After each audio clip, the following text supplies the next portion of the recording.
এবং সর্বশেষ যে প্রশ্নটি করতে চাই, স্যার আপনি তো ইতিমধ্যেই ডাকসু নিয়ে কথা বললাম, দেশ এবং দেশের বাহিরে এবং শিক্ষা ব্যবস্থা নিয়েও কথা বলার চেষ্টা করলাম। এখন এখানে যেহেতু হচ্ছে ছাত্র শিবিরের প্যানেল থেকে একটি প্যানেল দাঁড়িয়েছে, ছাত্র দল থেকে দাঁড়িয়েছে, এখানে হচ্ছে বামদের পক্ষ থেকে আছে, তারপরে ছাত্রদের যে নতুন 5ই আগস্টের পরে যে নতুন ছাত্র সংসদ বাকশাস বলি আমরা, সেখান থেকেও দাঁড়িয়েছে। তারপর একটা হেভিয়েট প্রার্থী আছে যিনি হচ্ছে এই বৈষম্যতে ছিল, উমামা ফাতেমা। তো মার্চ করে আসলে আপনার কাছে কি মনে হচ্ছে, অনলাইন বা আপনার বিভিন্ন ধরনের কানেক্টিভিটি স্টুডেন্টের সাথে আছে, এবার নির্বাচনে আসলে কারা যুক্ত হতে পারে বা জয়লাভ করতে পারে? Thank you. তবে এটা ভোটের ব্যাপার তো বলা খুব মুশকিল। তবে যেটা এবারে যেটা মানে নতুনত্ব আসছে, যেটা হলো যেমন এই ছাত্র শিবিরকে এর আগে ডাকসু ইলেকশন করতে দেওয়া হয় না, এর আগে কখনোই দেওয়া হয় নাই। ইভেন 81-এ আমি যতটুকু জানি যে তখন ডাকসু ইলেকশন তারা করছিল এবং মিছিলে কিন্তু বোমা মারা হয়েছিল।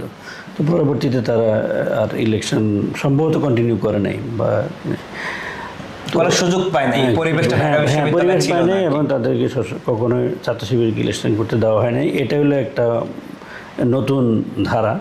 তো ছাত্র শিবির ইলেকশন করতেছে, এটা একটা পয়েন্ট। আর ছাত্রদল ছাত্র শিবির স্বাভাবিকভাবেই তো অনেক পুরনো সংগঠন, এই হিসাবে তারা সাংগঠনিকভাবে খুব শক্তিশালী, কোনো সন্দেহ নাই। আর এই যেটা বৈষম্যবিরোধী ছাত্র আন্দোলন, যেটা যে কাদের, যেটা হ্যাঁ আব্দুল কাদের, তারাও খুব পপুলার যে বৈষম্যবিরোধী ছাত্র আন্দোলনের কারণে।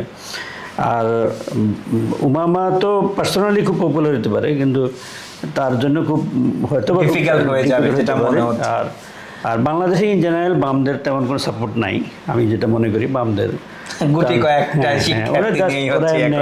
রাজনীতিকে কিন্তু ওদের জেনারেল সাপোর্ট নাই বললেই চলে। এখন যেটা মনে হচ্ছে যে হয়তো বা মিক্সড হতে পারে, মিক্সড হতে পারে হয়তো বা।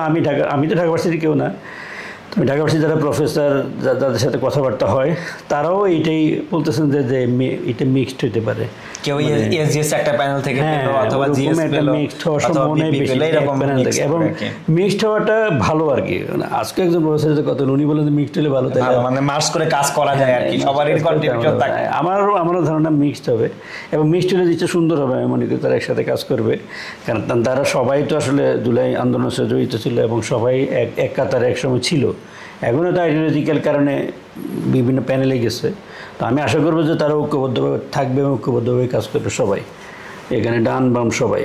এবং বাংলাদেশে এই প্রথম বাংলাদেশের কালচারে দেখা গেছে যে আসলে ডান বাম ইসলামিক মধ্যপন্থী সবাই একসাথে কাজ করছে, যেটা মানে কি বলে সেন্ট্রাল লেভেলে জাতীয় পর্যায়ে হোক, যেখানে ওই যে ঐক্যমত্য কমিশনের মিটিংয়ে তারা একসাথে বসছে, একসাথে গল্প করছে, আলাপ আলোচনা করছে।